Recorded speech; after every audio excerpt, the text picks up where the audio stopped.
This is called Grapples. What a bad July. And it had to be in Austin.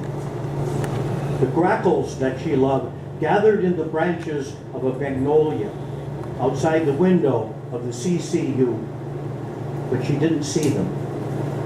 The city was hazy and humid. There was no horizon, no north or south or east or west, nothing to raise one's eyes from the unending plain. No one can see because of city.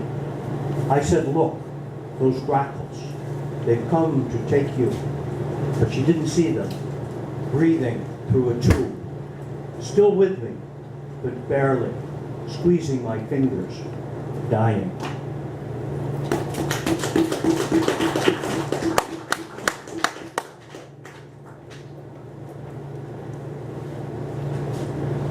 But I am no more than fragments of broken bone that some call ash.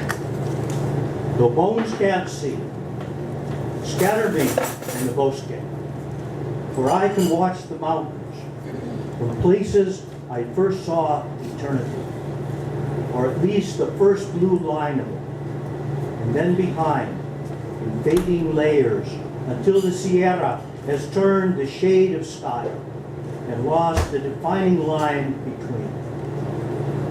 My mind has always wandered off on summer days. The playful invitation of mirage, enticing one to try to walk to destinations no man can reach on foot or just think about.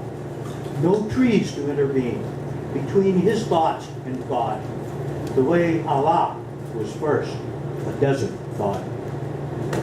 Woo!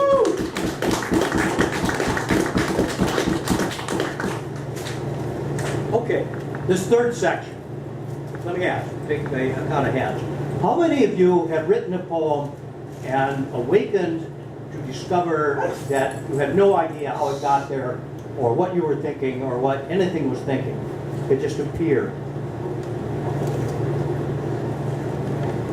I decided to go through my corpus of poems. I got a lot of them. And I looked for poems that wrote themselves.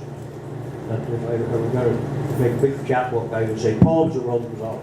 Poems that just appeared from nowhere. They were very little effort, but they really, really worked. And I picked through and selected some that I hope will be appropriate for you guys.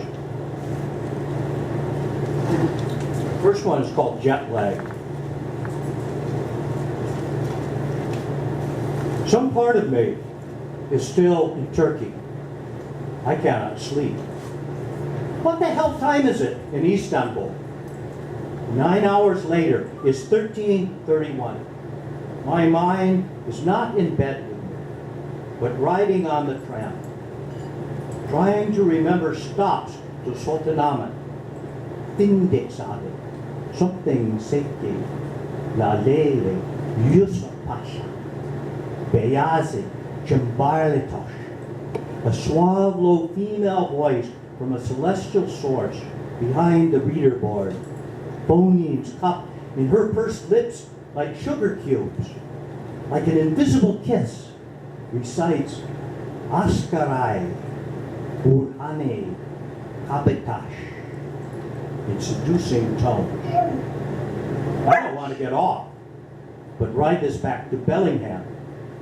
My mind is wide awake someplace, without its body, waiting for lost luggage. Too early here for tea. My neighbors think I'm crazy or in need of 911. My lights are on. Even the deer are standing quietly in the dark, listening for their stop.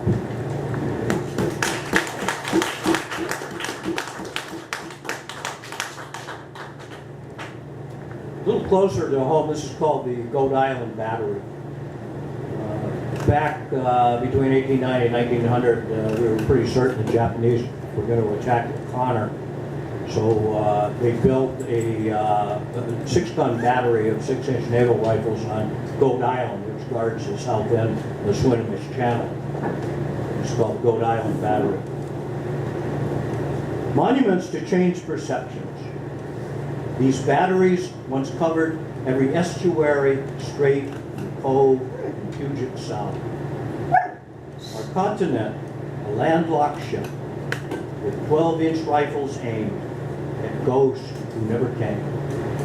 Each rock and headland honeycomb with concrete revetments and magazines, once filled with real live men, who scanned the night for threats, which lay beyond the range of guns. The world stayed out of reach, and war evolved in Asia. The inability of islands to maneuver left such citadels behind for picnics, lovers, vines that curled around the vacant ports to slowly close the eyes of history, till masonry and native rock could not be told apart.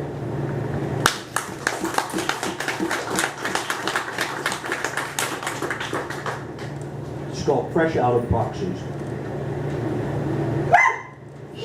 I think every Christian should be crucified, just so they know what it feels like. I think every patriot should go to war and lie in rice at night listening while death tries to find them like waves of cockroaches turning over leaves with bayonets, just so they know what it feels like. I think every magnetic yellow ribbon on an SUV should mean someone in my family died. The violence I proposed came home to me. Marines in crisp dress blues, white gloves, approached my door, stood gravely silent, and handed me a flag.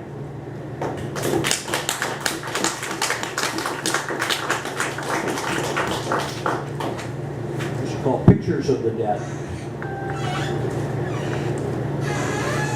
There isn't much left of my mother. Ashes long since left in the mountains. Calcium reclaimed, weathered limestone. Food for mice. Burglars got the jewelry. Her scarf went to one daughter. I'm sure couldn't find it now. 2 Scottish pins from 1928. A small Indian basket which never lost the scent of time. A few pictures. Mother is thin now, printed in black and white, and 4 by 6. Ghost light in silver emulsion. Inflammable, water soluble, not to be replaced. Her mold has been broken.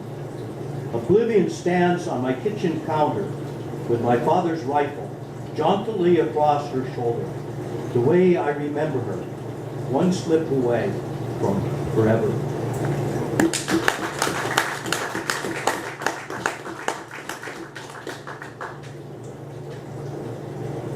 I always remember my father. I always see my father in yellow grass. The solitude of abandoned farms, pastures overgrown with heirs of clover, heritors of wheat, that fill this luxury of open space beyond cities, success or failure. Agricultural dreams surrendered to ill health, old age, the bank. We hunted rabbits there in yellow grass, panted out our winter clouds in silence, following discontinuous tracks on broken snow. His hair is white as mountains up behind, almost never in agreement nor harmony, more anger than respect. This only thing we did together, in silence, snow and yellow grass. The rabbits are our excuse for being out, to walk in parallel, a quarter mile apart, wishing maybe we felt differently, but never even at the stage of dialogue or empathy. My hair is now as white as his, and every time I look across those fields of yellow grass, I remember love that couldn't touch, too much hate and stubble in between.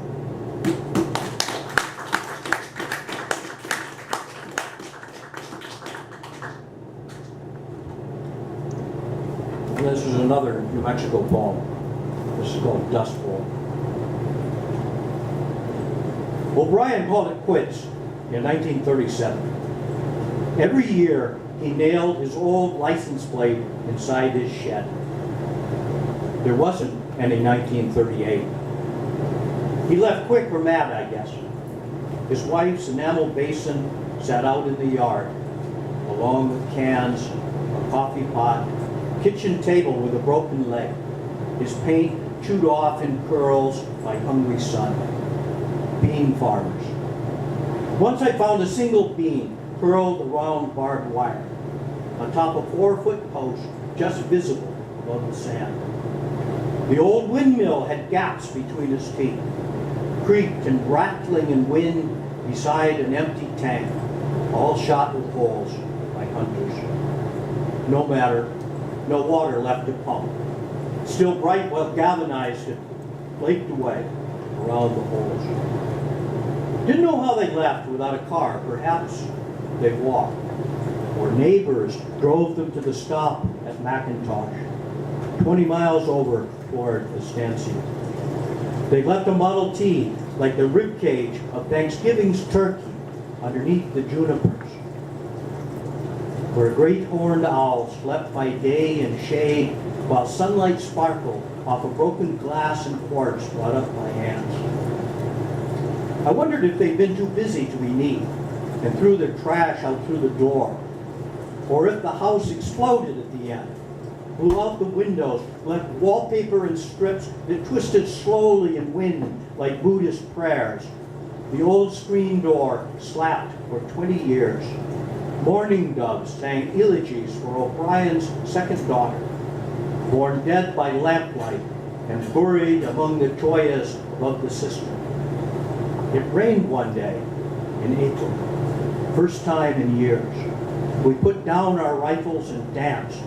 The scent of roses encircled us, just brought to life like powdered soup, by water off the eaves. No longer hybrid, now turned wild, sloughed off their Christianity, reconverted into pagans by extended drought.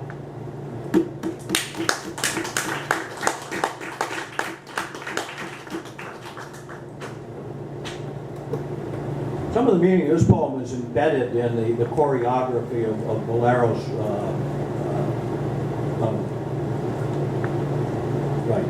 of Bolero. That's the title of this, Bolero. Whatever it was to have been, it was. The bar stayed open late on the West Coast, waiting for the latest news. Closed long since in New York, but it's well past midnight here. The air reeks of weed. Time to split the tips between the staff and wipe the table. So that was life, they murmur in the kitchen, wiping their hands on soiled towels and hanging up their aprons. Time to step out in the alley in the rain to smoke. That sunk, said the busboy. Slow night, shrugs a Major D to no one. While out among the tables, the dirty plates, wadded napkins, and half-drunk cocktails, one of the waitresses starts to dance.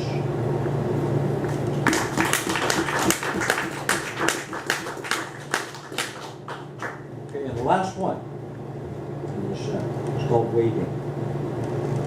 Think of it. They made a separate word for such specialized activity.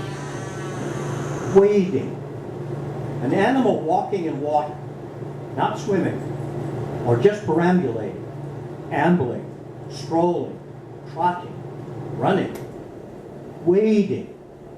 I see her beautiful ankles, skirts hiked up, picking daintily over pebbles. Where's she going? Wading. I see children with pails, screaming as they race the tide, poking tiny crabs, just visible to kids. Wading. Fishermen with rubber boots, Apaches boarding on painted horses, cold translucent lakes, disappearing brooks, rivulets through close-cropped clover and watercress, back eddies, estuaries, sloughs of great rivers, the hazy sea, Atlantic hiding sunken ships, the secret homes of storms, the coast, England. waiting. And